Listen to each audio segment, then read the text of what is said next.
అందరికీ నమస్కారం. Science and technology and environment issues మనం 13 క్లాసులు చెప్పుకున్నాం. ఇది 14వ క్లాస్ అనమాట. మనం చాప్టర్ 5 చెప్పుకుంటున్నాం. 5వ చాప్టర్ పర్యావరణ సవాళ్ళు, సుస్థిరాభివృద్ధి, ఆరోగ్య సమస్యలు. అయితే మనం పర్యావరణ సవాళ్ళు చెప్పుకున్నాము. అలానే ఇప్పుడు ఈ క్లాస్లో సుస్థిరాభివృద్ధి గురించి చెప్పుకోవాలి. Sustainable development. సుస్థిరాభివృద్ధి గురించి చెప్పుకునేటప్పుడు ఫస్ట్ అసలు సుస్థిరాభివృద్ధి యొక్క అర్థం చెప్పుకోవాలి, అంటే నిర్వచనం చెప్పుకోవాలి. అలానే సుస్థిరాభివృద్ధి యొక్క స్వభావం ఏ విధంగా ఉంటుందో చెప్పుకోవాలి. సుస్థిరాభివృద్ధి యొక్క పరిధి ఏ విధంగా ఉందో చెప్పుకోవాలి. సుస్థిరాభివృద్ధి యొక్క భాగాలు, లక్ష్యాల గురించి చెప్పుకోవాలి. ఇలా చెప్పుకుంటే ఈ యొక్క అంశము మొత్తం కూడా కవర్ అయిపోతుంది అనమాట. తరచూ కూడా ఎగ్జామ్స్లో దీని గురించి అడుగుతున్నాడు, సుస్థిరాభివృద్ధి గురించి అడుగుతున్నాడు, సుస్థిరాభివృద్ధి యొక్క లక్ష్యాల గురించి అడుగుతున్నాడు. ఓకే, అయితే ఈ టాపిక్ మనం చదువుకునేటప్పుడు, సుస్థిరాభివృద్ధి చదువుకునేటప్పుడు స్టాటిక్ మనం చదువుకోవాలి. ఎందుకంటే ఎగ్జామ్స్లో స్టాటిక్లో ఉన్న బేసిక్స్ నుంచే ఎక్కువ ప్రశ్నలు వాడు అడుగుతున్నాడు. ఏపీఎస్సీ అయినా, టీజీపీఎస్సీ అయినా, యూపీఎస్సీ అయినా కానీ స్టాటిక్లో ఉన్న బేసిక్స్ క్వశ్చన్స్ ఏవైతే ఉన్నాయో అవి అడుగుతున్నాడు. సో అవి మనం తప్పనిసరిగా నేర్చుకోవాలి.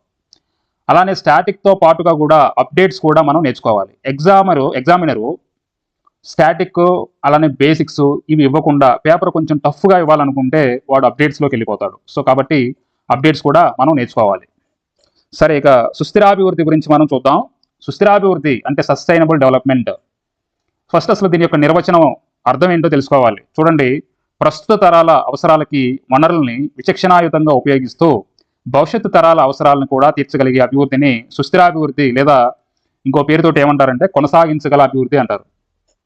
ప్రస్తుత తరాల అవసరాలకి, ప్రస్తుత తరం అంటే మనమే, ఇప్పుడు మనం అనుభవిస్తున్న తరం ఏదైతే ఉందో ఇది ప్రస్తుత తరం. మన అవసరాలకి వనరుల్ని విచక్షణాయుతంగా ఉపయోగించుకోవాలి. అంటే ప్రకృతి వనరులు, నేల, నీరు, గాలి మొదలైనవి ఉన్నాయి.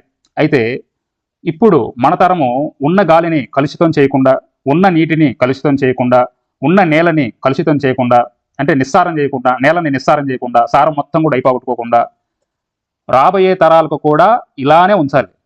అంటే ఈ భూమి అనేది మన ఒక్కరి సొత్తు కాదు కదా, మనకు రాసి పెట్టాడు దేవుడు కాదు కదా. మనతో పాటు భవిష్యత్తు తరాల వారికి కూడా ఆ హక్కు ఉంది. వాళ్ళు కూడా వినియోగించుకోవాలి. ఎలా వినియోగించుకోవాలి? ఇప్పుడు మనం స్వచ్ఛమైన నీరు తాగుతున్నాం, రాబోయే తరాలు కూడా తాగాలి. మనం స్వచ్ఛమైన గాలి పీలుస్తున్నాం, రాబోయే తరాల వారు కూడా అలానే పీల్చుకోవాలి.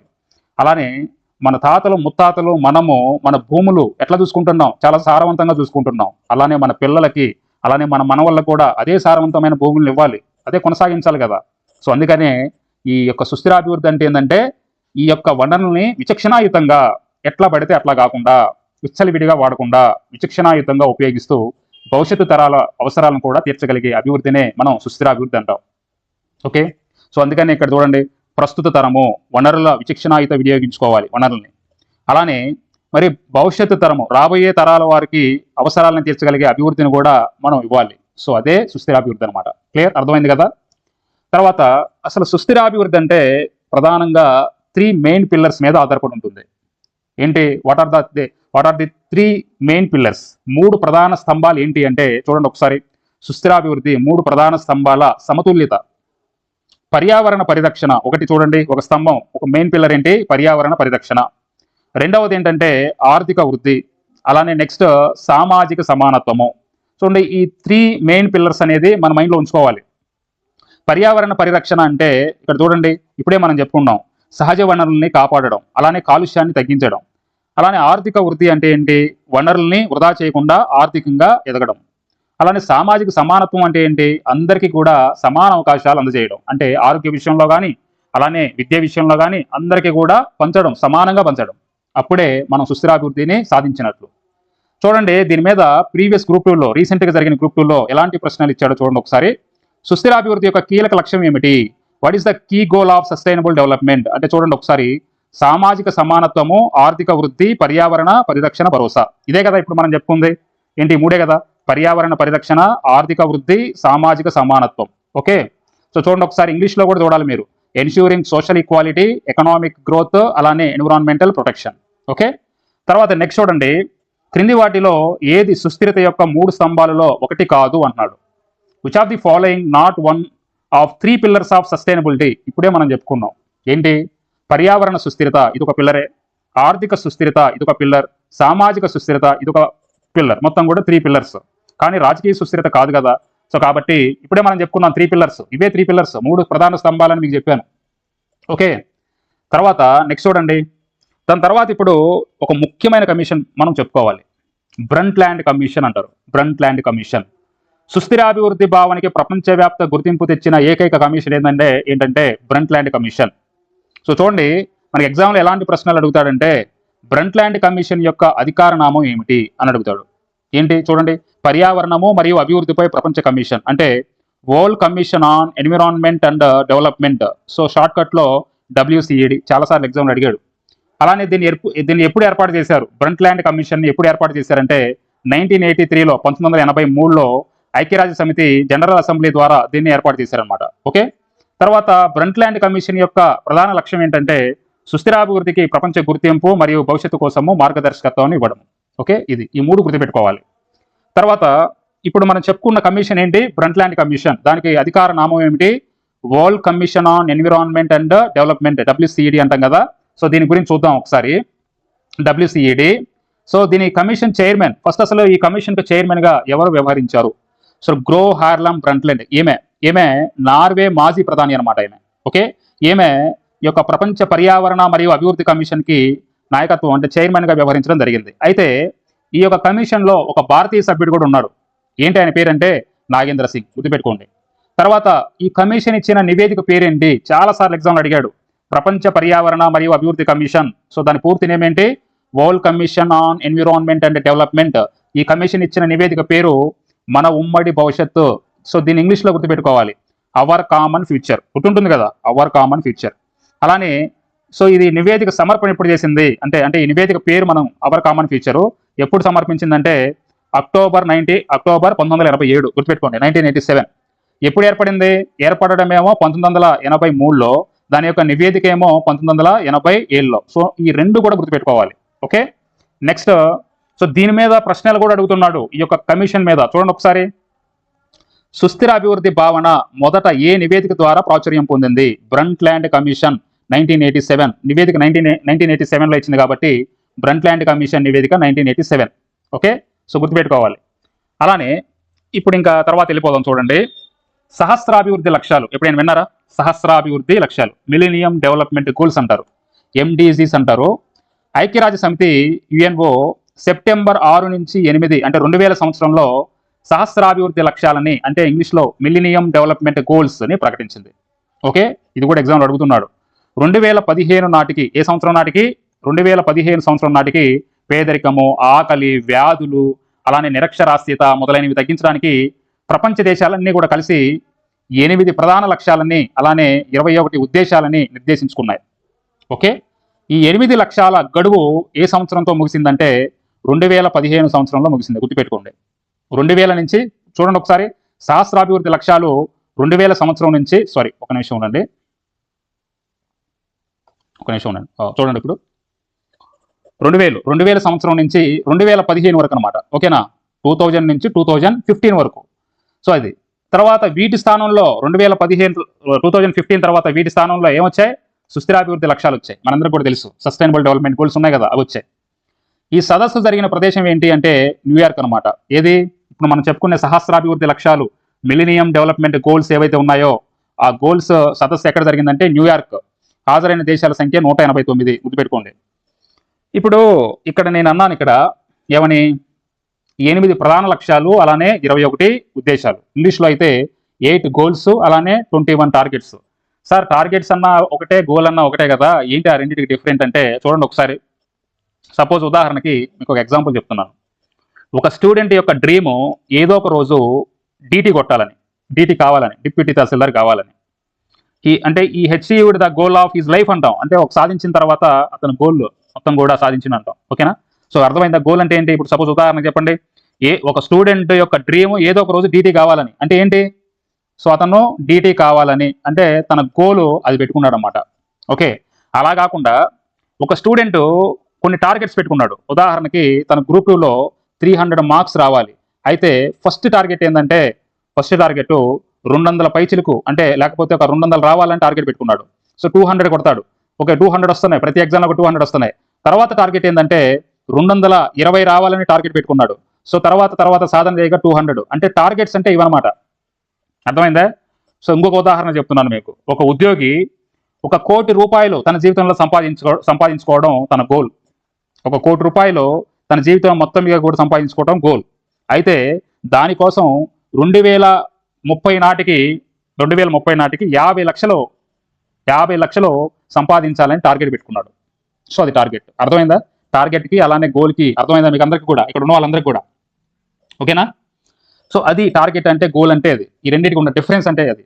ఓకే, సరే. ఇప్పుడు సహస్రాభివృద్ధిలో రూపొందించిన లక్ష్యాల సంఖ్య ఎన్ని మనం చెప్పుకున్నాం? గోల్స్ 8, ఉద్దేశాలు 21.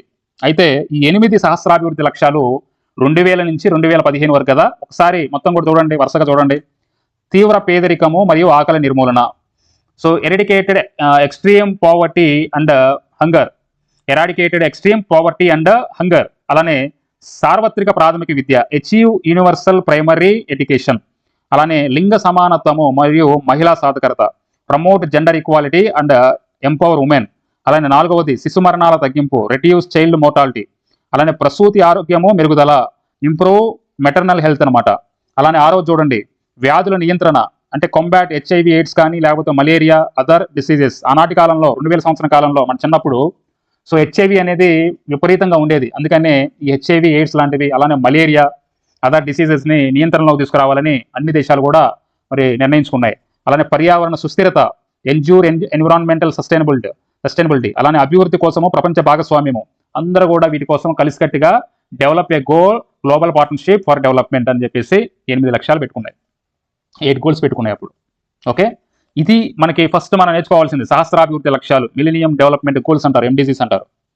తర్వాత నెక్స్ట్ ఏమొచ్చినాయి? 2000 నుంచి 2015 వరకు MDGs. దాని తర్వాత ఏమొచ్చినాయి? దాని తర్వాత అంటే ఐక్యరాజ్య సమితి UNO 2015లో సుస్థిరాభివృద్ధి లక్ష్యాలని, అంటే సస్టైనబుల్ డెవలప్మెంట్ గోల్స్ని రూపొందించడం జరిగింది. అందరికీ కూడా తెలుసు.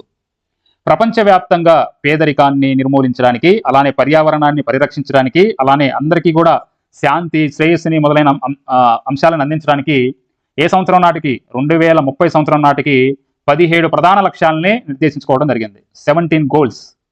వీటిని ఏమంటాం మరో పేరుతో అంటే ఎజెండా 2030. ఎందుకని? 2030 నాటికి మనం సాధించాలి కాబట్టి. ఎన్ని? 17 ప్రధాన లక్ష్యాలని. అందుకని చూడండి, 2015 నుంచి 30 మధ్య ప్రపంచ దేశాలు సాధించవలసిన సుస్థిరాభివృద్ధి లక్ష్యాలని ఏమంటాం? Transforming our world the 2030 agenda for sustainable development అనే పేరుతోటి విడుదల చేయడం జరిగింది. సో దీనిలో భాగంగా 17 లక్ష్యాలని, అంటే గోల్స్ని, అలానే 169 ఉద్దేశాలని, అంటే టార్గెట్స్ని సాధారణ సభ UNO ఆమోదించడం జరిగింది. ఓకే, సో ఈ లక్ష్యాల రూపకల్పనకి 30 మంది ఆనాటి కాలంలో, 2015 ఆనాటి కాలంలో, సో 30 మంది సభ్యులతోటి 2013లో ఒక కమిటీ ఏర్పాటైంది. ఆ కమిటీ పేరు ఏంటంటే ఓపెన్ వర్కింగ్ గ్రూప్ అంటారు, OWG అంటారు. ఆ వర్కింగ్ గ్రూప్ మొత్తం కూడా దాన్ని రీసెర్చ్ చేసింది. దాని తర్వాత రిపోర్ట్ మొత్తం కూడా రాసి ఆ నివేదికని సెప్టెంబర్ 2014లో మళ్ళీ ఐక్యరాజ్య సమితికి సమర్పించింది. సో సమర్పించిన తర్వాత 193 సభ్య దేశాలు హాజరైనవి. ఎక్కడ? న్యూయార్క్లో సాధారణ సభ అక్కడ జరిగింది, UNO సాధారణ సభ, జనరల్ అసెంబ్లీ. సో మొత్తం కూడా ఎన్నోదంటే 70వ సాధారణ సభ అది. అక్కడ ఆ సదస్సులో ఇప్పుడు ఈ ఓపెన్ వర్కింగ్ గ్రూప్ ఏదైతే ఉందో అది ఇచ్చిన నివేదికను మొత్తం కూడా చదవడం జరిగింది. అందరూ కూడా ఆమోదించారు. 2015 సెప్టెంబర్ 25న ఆమోదించడం జరిగింది. అయితే ఇవి 2016 జనవరి నుంచి అమల్లోకి వచ్చాయన్నమాట. SDG లక్ష్యాల కార్యకలాపాలను నిర్వహిస్తున్న, అలానే పర్యవేక్షిస్తున్న సంస్థ ఏంది అని చాలాసార్లు అడిగాడు. గుర్తుపెట్టుకోండి, UNDP, united nation development programme, UNDP అనమాట. ఓకే, తర్వాత మరి UNO సుస్థిరాభివృద్ధి లక్ష్యాలని మన ముందుంచింది కదా. ఏ పేరుతో ఉంచింది? Transforming our world the 2030 agenda for sustainable development. లేకపోతే దీన్ని ఇంకో పేరుతో ఏం పిలుస్తారు? ఎజెండా 2030. మొత్తం కూడా ఇందులో 17 లక్ష్యాలు, 169 ఉద్దేశాలు, 17 గోల్స్, అలానే 169 టార్గెట్స్. ఇవి గుర్తుపెట్టుకోవాలి. అవి వరుసగా కూడా మీరు గుర్తుపెట్టుకోవాలి. ఐక్యరాజ్య సమితి ఎన్ని సుస్థిరాభివృద్ధి లక్ష్యాలని ఏర్పాటు చేసిందని చాలాసార్లు అడిగాడు. ఇది సింపుల్గా మొన్న జరిగిన గ్రూప్ 2లో అడిగాడు ఇది.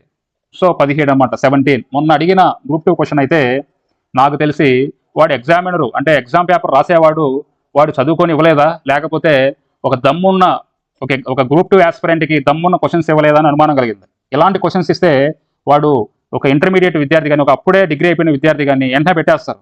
కానీ బాగా చదువుకొని మంచిగా డెప్త్గా చదువుకున్న వాళ్ళకి ఎట్లా ఇవ్వాలి? మొత్తం కూడా దమ్ము ఉంటే ఈ ప్రశ్నలు పెట్టురా అని ఇవ్వాలి.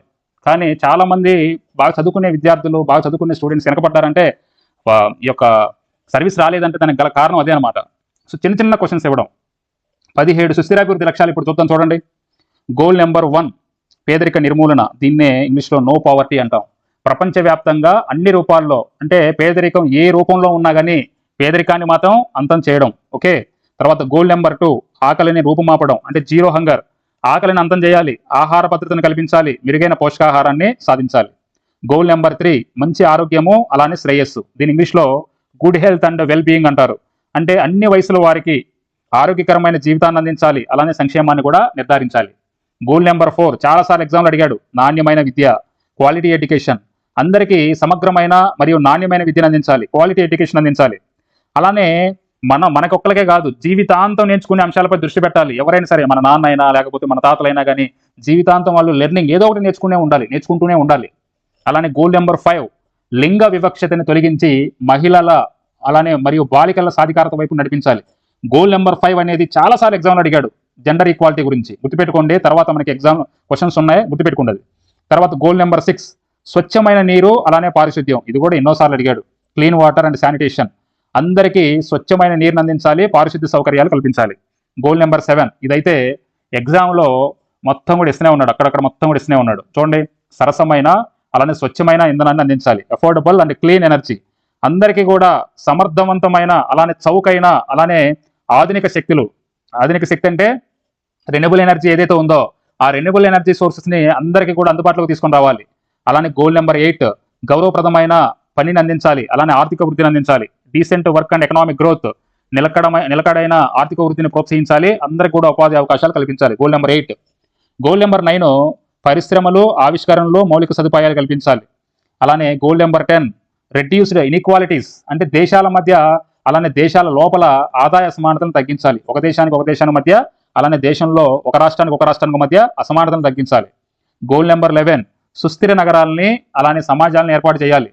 అలానే గోల్ నెంబర్ 12 బాధ్యతాయుతమైన వినియోగము అలానే ఉత్పత్తి, మన వనరుల వినియోగం కానీ ఉత్పత్తిని కానీ సుస్థిరంగా మార్చుకోవాలి.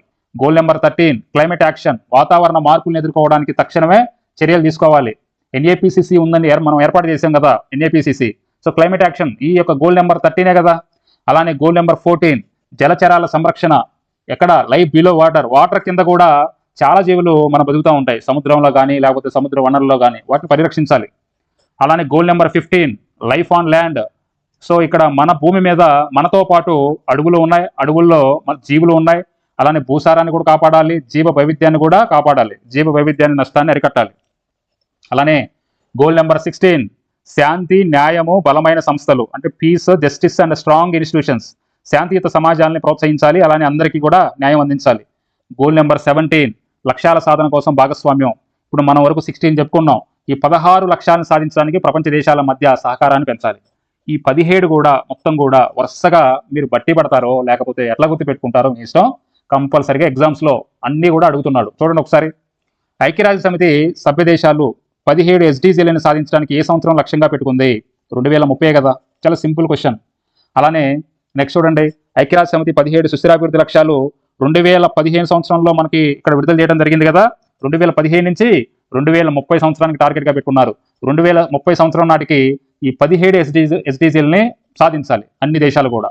అలానే ఇంకొక ప్రశ్న చూడండి ఇక్కడ, సుస్థిరాభివృద్ధి లక్ష్యాల్లో ప్రజలందరికీ నాణ్యమైన విద్య అలానే జీవితాంతం నేర్చుకునే అవకాశాలను అందించడంపై దృష్టి సారించే లక్ష్యం సంఖ్య ఎంత? ఇప్పుడే మనం చెప్పుకున్నాం. వచ్చి sustainable development goal number focus on quality education and life long learning opportunities. ఏంటది? లక్ష్యం 4, గోల్ నెంబర్ 4. ఇప్పుడే మనం చెప్పుకున్నాం సుస్థిరాభివృద్ధి లక్ష్యాలలో SDG నెంబర్ 4 నాణ్యమైన విద్య. ప్రజలందరికీ కూడా నాణ్యమైన విద్యను అందించడంతో పాటు జీవితాంతం నేర్చుకునే అవకాశాలని అందించాలి. అంటే లక్ష్యం నెంబర్ 4 ఏం చెప్తుంది? ప్రైమరీ ఎడ్యుకేషన్ అందించడమే కాదు, హయ్యర్ ఎడ్యుకేషన్ అందించడమే కాదు, skill development and vocational training అందించడమే కాదు, కంటిన్యూస్ లెర్నింగ్. మన తాతలు మన నాన్నలు ఏదో ఒక పుస్తకం వాళ్ళు చదువుతూ ఉండాలి, వాళ్ళు బతికున్నంత వరకు ఏదో ఒకటి నేర్చుకుంటూనే ఉండాలి. అందరూ కూడా మనిషి అన్న తర్వాత అది అందరికీ సమానమైన నాణ్యమైన విద్యను అందిస్తూ అభ్యాస అవకాశాలు కల్పించాలి. తర్వాత ఇంకా ఎలాంటి ప్రశ్నలు అడిగాడో చూడండి. 17 సుస్థిరాభివృద్ధి లక్ష్యాలతో ఎన్ని లక్ష్యాలు లేదా టార్గెట్స్ ఇట్లాంటివి వచ్చినప్పుడు మీరు వెంటనే ఇంగ్లీష్కి వెళ్ళిపోవాలి.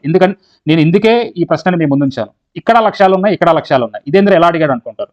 సరే, ఇక్కడంటే 17 సుస్థిరాభివృద్ధి లక్ష్యాలు, ఎన్ని లక్ష్యాలు అంటే 169 అని వెంటనే పెట్టేసుకుంటాం. కానీ ఇక్కడ ఇంగ్లీష్లో చూడండి, how many targets are associated with 17 sustainable development goals? Targets ఎన్ని? 169. అందుకనే మనకు తెలుగులో అర్థం కాకపోతే వెంటనే ఇంగ్లీష్లోకి వెంటనే పక్కనే ఉంది కాబట్టి ఇంగ్లీష్లో కూడా చూసుకోవాలి. ఓకే, తర్వాత చూడండి 17 గోల్స్ అలానే 169 టార్గెట్స్ ఇది. ఓకేనా, 17 గోల్స్కి ఎన్ని మనకి టార్గెట్స్ అనుసంధించబడ్డాయి? 169. ఓకే, తర్వాత సుస్థిరాభివృద్ధి లక్ష్యాల ఎజెండా 2030 ఏ నిర్దిష్ట సమూహానికి వ్యతిరేకంగా వివక్ష మరియు హింసను తొలగించడానికి నొక్కి చెప్తుంది? చెప్పండి, ఏదైనా గోల్ ఉందా? చెప్పండి, ఇక్కడ మీరు వెంటనే స్ట్రైక్ అవ్వాలి. మనం 17 చెప్పుకున్నాం, 17 గోల్స్ చెప్పుకున్నాం. 17 గోల్స్లో మహిళల్ని హింసించకూడదు, అలానే బాలబాలికలను కూడా వివక్షత చూపరాదని చెప్పేసి మనం ఒక గోల్ నెంబర్ చెప్పుకున్నాం. ఏంటది? చూద్దాం. అది కూడా మహిళలు మరియు బాలికలు. చూడండి ఒకసారి ఇక్కడ ఏంటిది? సరే చూద్దాం. చూడండి ఇక్కడ మీకు అర్థమవుతుంది. లింగ సమానత SDG 5 ఇదే కదా, జెండర్ ఈక్వాలిటీ. ఓకే, తర్వాత నెక్స్ట్ చూడండి, ఇక్కడ మహిళలు మరియు బాలికలు ఇప్పుడే మనం చెప్పుకున్నాం. మీకు అర్థమయ్యేటట్టు చూపిస్తాను. చూడండి ఇక్కడ 5 చూడండి ఒకసారి. గోల్ నెంబర్ 5 లింగ సమానతము, జెండర్ ఈక్వాలిటీ, లింగ వివక్షను తొలగించి మహిళలు మరియు బాలికల్ని సాధికారత వైపు నడిపించడం. ఇదే కదా మనల్ని స్ట్రైట్గా ఎగ్జామ్లో అడిగాడు. ఒకటే గుర్తుపెట్టుకోండి, ఇక్కడ నేను అందించే ఈ నోట్స్లో ప్రతి వాక్యం కూడా ఇంపార్టెంటే. మీకు అచ్చంగా మీకు పరీక్షలో ఆ పదాలే ఇస్తాడు, గుర్తుపెట్టుకోండి. తర్వాత నెక్స్ట్ ఇంకో ప్రశ్న చూద్దాం. చూడండి ఎలా ఇస్తున్నాడంటే, ఇటువైపు సస్టైనబుల్ డెవలప్మెంట్ గోల్స్ ఇస్తున్నాడు ఒకవైపు, ఇటువైపు లక్ష్యాలు ఇస్తున్నాడు. అంటే దాని యొక్క కాన్సెప్ట్ ఇస్తున్నాడు, జతపరచమంటున్నాడు.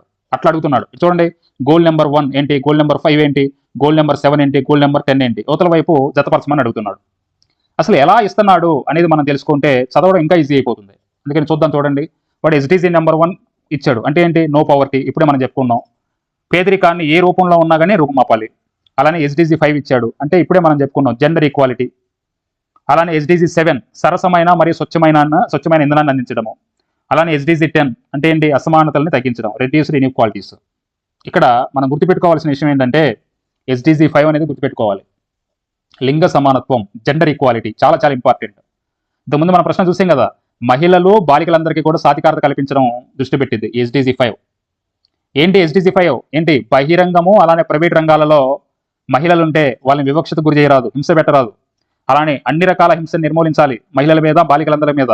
అలానే మహిళలను కానీ బాలికలను కానీ అక్రమ రవాణా, అలానే లైంగిక, అలానే ఇతర దోపిడీలతో సహా అన్నింటిని కూడా నిర్మూలించాలి. అది SDG నెంబర్ 5 చెప్తుంది. ఓకే, తర్వాత మనకి ఏమొచ్చింది? నెక్స్ట్ ఇక్కడ జెండర్ ఈక్వాలిటీ. ఏంటి జెండర్ ఈక్వాలిటీ నెంబర్ ఏంటి? SDG 5. అలానే SDG 10 ఏం చెప్తుంది? రెడ్యూస్డ్ ఇన్ఈక్వాలిటీస్, అసమానతలను తగ్గించాలి, సమాజంలో అసమానతలను తగ్గించాలి. సో దానికోసము వరల్డ్ ఎకనామిక్ ఫోరం సంస్థ చాలా చాలా ఇంపార్టెంట్ అండి. ఈ పేరు మీ మైండ్లో పెట్టుకోండి. ఇప్పుడు వరల్డ్ ఎకనామిక్ ఫోరం చాలాసార్లు ఎగ్జామ్లో ఏమడిగాడంటే, గ్లోబల్ జెండర్ గ్యాప్ రిపోర్ట్ అనేది ఈ క్రింది ఏ సంస్థ విడుదల చేస్తుంది? వరల్డ్ ఎకనామిక్ ఫోరం, తెలుగులో ప్రపంచ ఆర్థిక నివేదిక లేదా ఆర్థిక వేదిక, WEF అంటారు. అయితే ఇది మీకు ఇక్కడ అప్డేట్ విషయం చెప్తున్నాను. Global gender gap report 2025. మన భారతదేశపు స్థానం ఎంతంటే 131వ స్థానం. షేమ్ఫుల్ ఇది. 131 అంటే షేమ్. మొత్తం 148 దేశాలలో 131వ స్థానంలో నిలిచింది. అంటే ఏంటి? భారతదేశము 148 దేశాలలో 131వ స్థానంలో ఉంది. లింగ అసమానతలను తగ్గించడంలో పురోగతి చాలా చాలా చాలా అవసరం. మీలాంటి వాళ్ళు ఆఫీసర్స్ గట్టిగా నిలబడితేనే ఇది సాధ్యమవుతుంది. లింగ అసమానత, జెండర్ ఇన్ఈక్వాలిటీస్, మగవాడి ఎక్కువ ఆడది తక్కువ, ఇది మొత్తం కూడా తీసేయాలి. ఏడుస్తూ ఉంటుంటే ఆడదలాగా ఏడవబాకరా అని చెప్పేసి అంటారు. మగవాడు ఏడవడా? ఆడవాళ్ళు మగవాళ్ళు ఒక్కటే. ఈ సృష్టి మొత్తం కూడా అసలు పుట్టించింది ఆడవాళ్లే కదా. సో కాబట్టి అందరూ కూడా సమానమే. గ్లోబల్ జెండర్ గ్యాప్, ఈ మొరాలిటీ, నేను చెప్పిన ఏదైతే ఈ పదం, ఇది మీరు సమాజంలోకి తీసుకొని పోవడం మీ వంతే. మీ పిల్లలకు కానీ, లేకపోతే మీరు ఆఫీసర్లు అయిన తర్వాత ప్రతి ఒక్కరికి కూడా ఇదే నేర్పాలి. తర్వాత నెక్స్ట్ జాబితా 1 అలానే జాబితా 2. ఇక్కడ జాబితా 1లో SDGలు ఇచ్చాడు, జాబితా 2లో కొన్ని కార్యక్రమాలు ఇచ్చాడు. సో వీటిని జతపరచమంటాడు. సేమ్ ఎగ్జామ్స్లో ఇలాంటివే మీకు కళ్ళ ముందు ఉంటాయి రేపొద్దున. ఇక్కడ మనం కొన్ని చెప్పుకున్నాం, పేదరిక రహితము, అలానే క్లీన్ ఎనర్జీ, ఆరోగ్యము, శ్రేయస్సు, విద్య, ఇవన్నీ కూడా SDG నెంబర్ గోల్స్. ఇవి మీ మైండ్లో ఉంచుకోవాలి. అలానే ఇటువైపు కొన్ని ప్రోగ్రామ్స్ ఇచ్చాడు, స్కీమ్స్ ఇచ్చాడు. సో జతపరచమంటున్నాడు. సరే చూడండి ఒకసారి. పేదరిక నిర్మూలన కోసము PM గరీబ్ కళ్యాణ్ యోజన పిఎం గరీబ్ కళ్యాణ్ యోజన. ఇది యాక్చువల్గా కోవిడ్-19 కాలంలో, కరోనా కష్టకాలంలో ప్రధానమంత్రి పిఎం గరీబ్ కళ్యాణ్ యోజన అందించడం జరిగింది. అంటే ఏంటి, పేదలకి ఆహార ధాన్యాలతో పాటు ఆర్థిక సాయం కూడా అందించారు ఆనాటి కాలంలో. 1000 రూపాయలు, 1500 రూపాయలు ఇట్లా అందించడం జరిగింది. అలానే ఆహార ధాన్యాలు కూడా అందించడం జరిగింది. ఇది నేరుగా పేదరికాన్ని తగ్గించడం కోసమే దీన్ని ఇంట్రొడ్యూస్ చేశారు. అలానే SDG 7 స్వచ్ఛమైన శక్తి, ఉజ్వల పథకం మనందరికీ కూడా తెలుసు. పేద కుటుంబాలకి గ్యాస్ కనెక్షన్ ఇస్తారు. దీనివల్ల కట్టెల పొయ్యి వాడకం తగ్గి, కర్బన ఉద్గారాలు తగ్గి స్వచ్ఛమైన ఇంధనం అందుబాటులోకి వస్తుంది. ఇప్పుడు ఉజ్వల పథకము మన ఆంధ్రప్రదేశ్లో ఏముంది చెప్పండి? స్వచ్ఛమైన శక్తి అందించడం కోసము మన ఆంధ్రప్రదేశ్ గవర్నమెంట్ అందిస్తున్న పథకం ఏంటి చెప్పండి? ఏంటి? దీపం 2 పథకం. ఓకే. అలానే నెక్స్ట్ SDG 3 మంచి ఆరోగ్యము మరియు శ్రేయస్సు, ఆయుష్మాన్ భారత్. సో మన ఆయుష్మాన్ భారత్ అంటే పేదలకి ఉచిత వైద్య సేవలు అందించే ఆరోగ్య బీమా పథకము 5 lakhs అందిస్తుంది. ఇది ప్రజల ఆరోగ్యాన్ని మెరుగుపరచడానికి ఉద్దేశించింది. అలానే నాణ్యమైన విద్య, ఇప్పుడే మనం చెప్పుకున్నాం, ప్రీ స్కూల్ నుంచి 12వ తరగతి వరకు విద్యార్థులకు నాణ్యమైన విద్యను అందించడం, అలానే పాఠశాల విద్యను బలోపేతం చేయడం కోసం దీన్ని ఏర్పాటు చేశారు, సమగ్ర శిక్ష. ఎప్పుడైనా గుర్తుపెట్టుకోండి, నేను చెప్తున్నాను, ఎప్పుడైనా ఇప్పటి నుంచి మీరు ఎగ్జామ్ వరకు కష్టపడతారు కదా, ఏదైనా స్కీమ్ వచ్చింది అనుకోండి, సపోజ్ ఏదైనా ఒక స్కీమ్ వస్తే ఆ స్కీమ్ పక్కనే మీకు ఆ యొక్క కాన్సెప్ట్ మొత్తం కూడా అర్థమవుతుంది కదా. అది SDG 2లోకి వస్తుందా, SDG 4లోకి వస్తుందా, SDG 7లోకి వస్తుందా, వెంటనే గుర్తుపెట్టేయండి. ఓకే.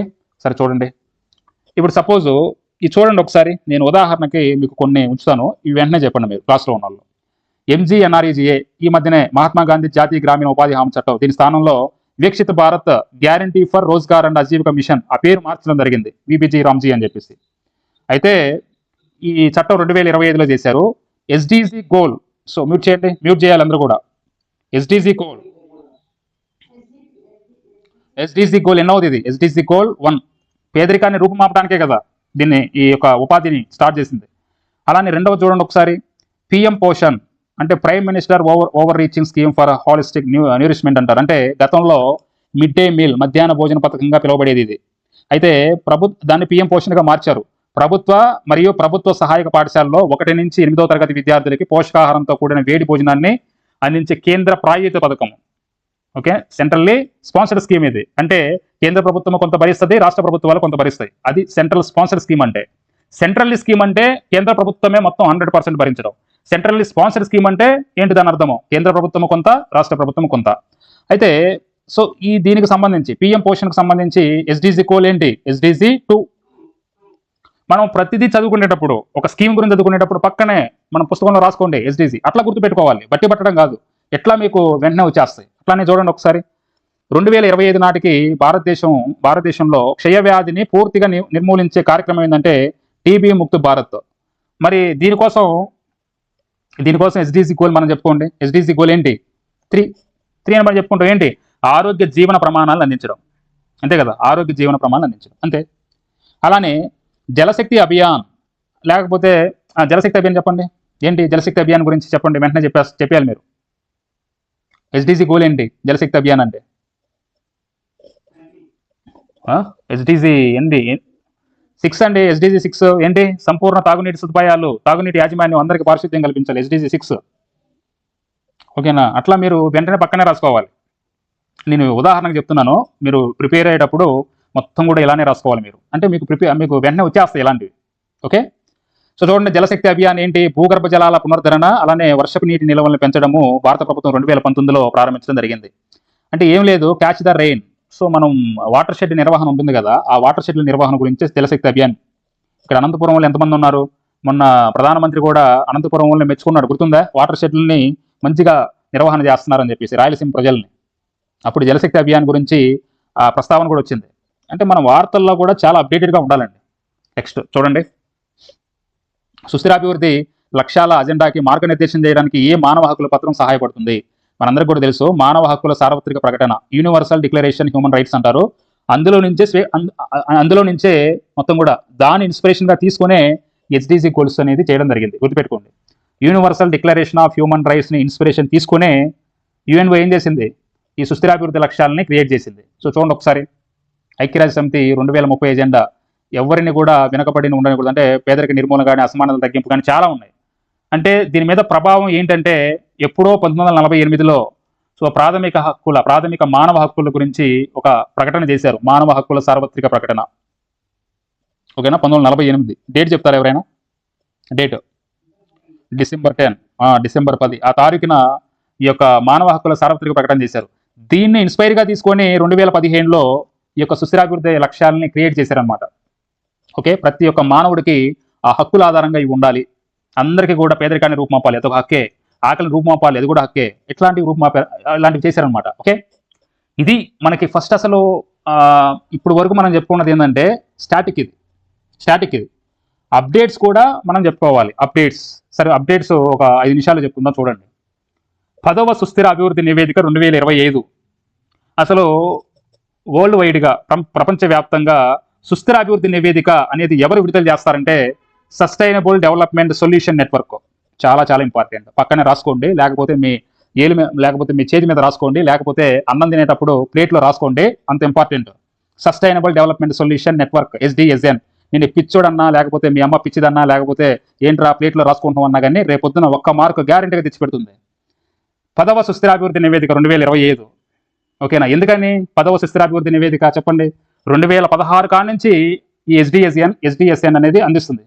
2016 నుంచి, అంతే కదా, 2015లో చేశారు, 2016లో మొదలు పెట్టారు.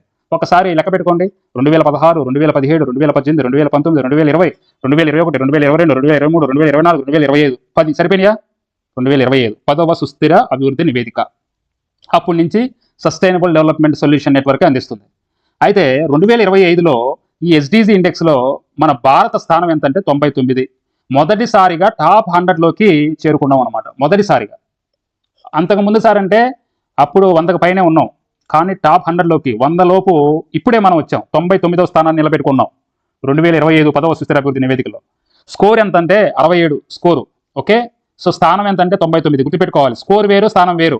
సో 0 ఉందనుకోండి, ఇక్కడ చూడండి ఒకసారి, నేను చెప్తున్నాను, 0 ఉందనుకోండి స్కోరు, ఎటువంటి పురోగతి లేదని అర్థం. అదే స్కోర్ 100 ఉందనుకోండి, ఒక దేశానికి 17 లక్ష్యాలు కూడా సాధించబడ్డాయని అర్థం.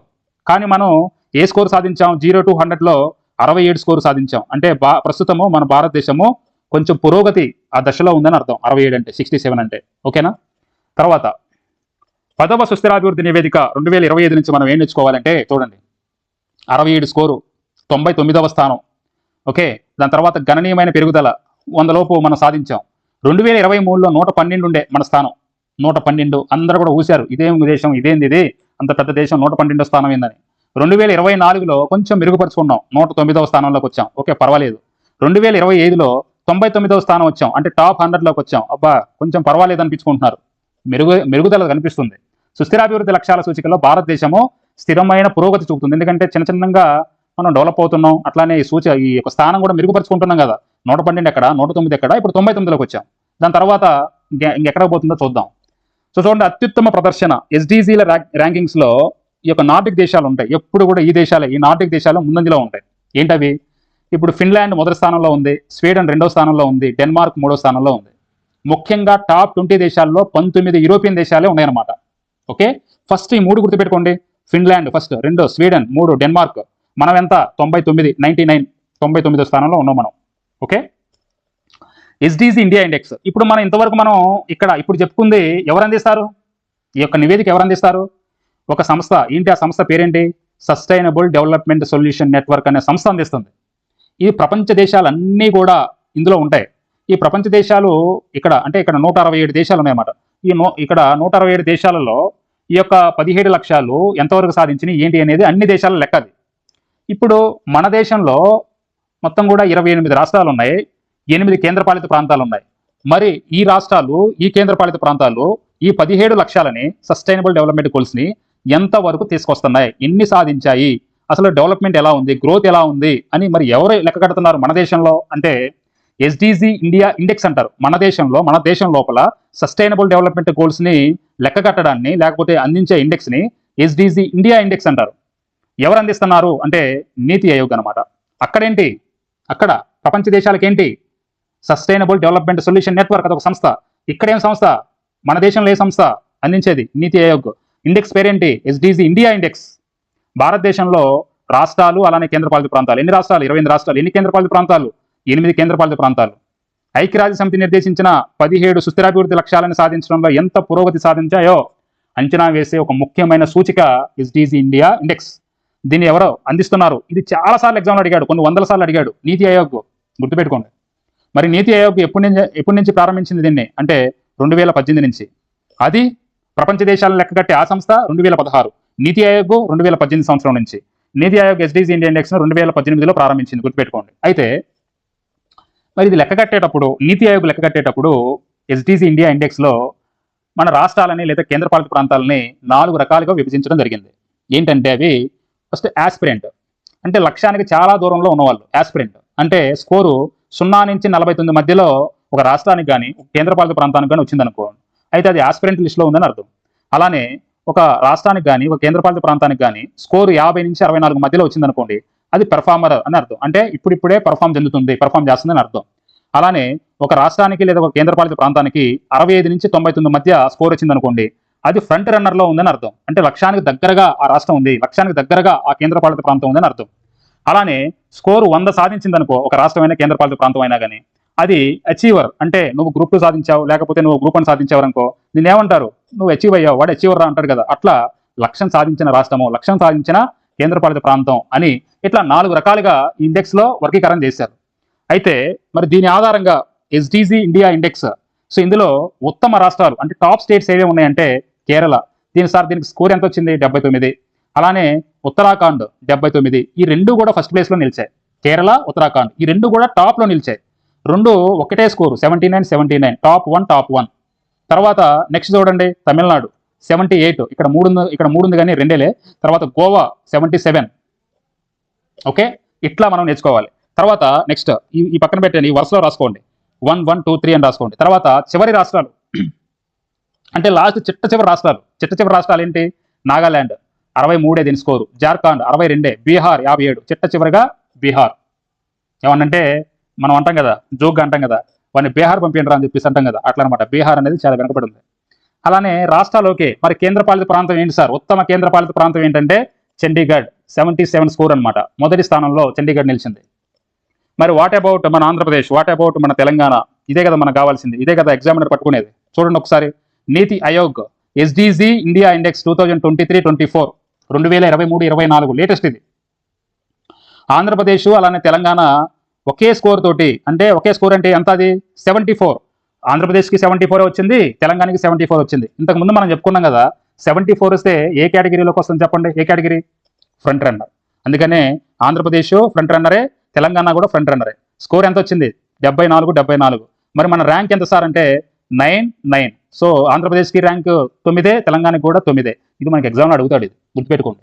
ఓకే, తర్వాత ఇది అఫీషియల్గా చూడండి ఒకసారి. నేను ఏదో ఇది కాదు, అఫీషియల్ వెబ్సైట్లోకి వెళ్ళి ఆ డాక్యుమెంట్ని ఓపెన్ చేసి చూడండి. ఉత్తరాఖండ్, కేరళ, తమిళనాడు, గోవా ఇట్లా ఇచ్చాడు. ఓకేనా? మన ఆంధ్రప్రదేశ్ చూడండి, ఆంధ్రప్రదేశ్, తెలంగాణ 9th ప్లేస్లో ఉంది. యువతల వైపు స్కోర్ ఇచ్చాడు ఇది. ఓకే,